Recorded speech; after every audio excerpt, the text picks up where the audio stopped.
JPG Mahabharat युद्ध के सबसे भावुक और न्यायप्रिय प्रसंग की ओर इशारा करती है।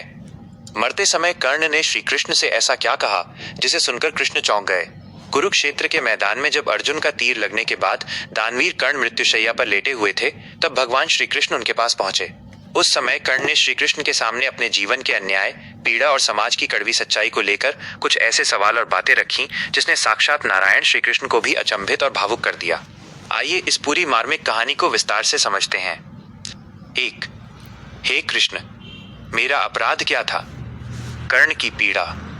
कर्ण ने मरते समय श्री कृष्ण को देखते हुए अपने जीवन के संघर्षों को याद किया और कहा, हे केशव, मेरा जन्म होते ही मेरी माता कुंती ने मुझे त्याग दिया क्योंकि मैं एक अविवाहित मां की संतान था। इसमें मेरा क्या दोष था? जब मैं शिक्षा पाने के लिए गुरु द्रोणाचार्य के पास गया तो उन्होंने मुझे सूत पुत्र कहकर ठुकरा दिया। जब मैंने गुरु परशुराम से शिक्षा ली तो क्षत्रिय न होने के संदेह में उन्होंने मुझे ऐन वक्त पर विद्या भूल जाने का श्राप दे दिया। क्या जाति और वंश चुनना मेरे हाथ में था? द्रौपदी के स्वयंवर में मुझे केवल मेरी जाति के कारण अपमानित किया गया और प्रतियोगिता में भाग लेने से रोक दिया गया। जीवन भर समाज ने मुझे केवल दुत्कारा है। 2. दुर्योधन का साथ देना मेरी मजबूरी थी। कर्ण ने अपनी मित्रता का पक्ष रखते हुए कृष्ण से कहा कि जब पूरी दुनिया उनके खिलाफ खड़ी थी तब केवल एक व्यक्ति ने उन्हें गले लगाया था। हे नारायण, जब सबने मुझे सूत पुत्र कहकर अपमानित किया तब दुर्योधन ने मुझे अंग देश का राजा बनाया और भाई जैसा सम्मान दिया। अगर उसने अधर्म का रास्ता भी चुना तो मैं विपत्ति के समय अपने उस इकलौते मित्र को कैसे छोड़ देता जिसने मुझ पर भरोसा किया था?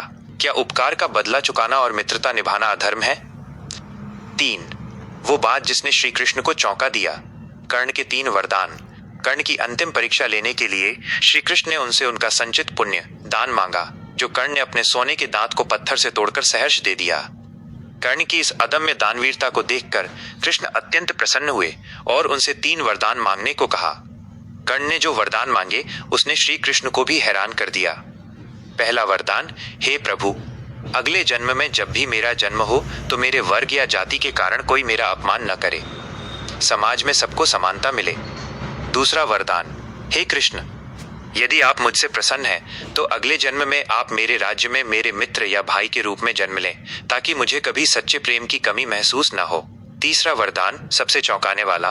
कर्ण ने कहा, तारांकन, हे केशव, मेरा अंतिम संस्कार केवल उसी भूमि पर किया जाए जो पूरी तरह से पवित्र हो, जहां आज तक किसी पापी का पैर न पड़ा हो और न ही कभी कोई पाप हुआ हो। 4. श्री कृष्ण ने कैसे पूरा किया वचन? कर्ण का तीसरा वरदान सुनकर श्री कृष्ण सोच में पड़ गए, क्योंकि पूरी पृथ्वी पर ऐसी कोई जगह खोजना असंभव था जहां कभी कोई पाप या मृत्यु न हुई हो। तब श्री कृष्ण ने कर्ण की इच्छा और उनकी पवित्रता का मान रखने के लिए अपने ही हाथ हथेली को आगे बढ़ा दिया। भगवान श्री कृष्ण ने कर्ण का अंतिम संस्कार स्वयं अपनी हथेली पर या कुछ कथाओं के अनुसार अपनी माया से निर्मित कुंवारी भूमि पर किया। निष्कर्ष, इमेज में दिखाई गई कहानी इस बात का प्रमाण है कि कर्ण भले ही कौरवों की तरफ से लड़े, लेकिन उनकी नैतिकता, मित्रता और दानवीरता के आगे स्वयं भगवान को भी झुकना पड़ा। श्री कृष्ण ने कर्ण को सांत्वना देते हुए कहा था कि जीवन में परिस्थितियां चाहे कितनी भी कठिन हो, धर्म का मार्ग नहीं छोड़ना चाहिए।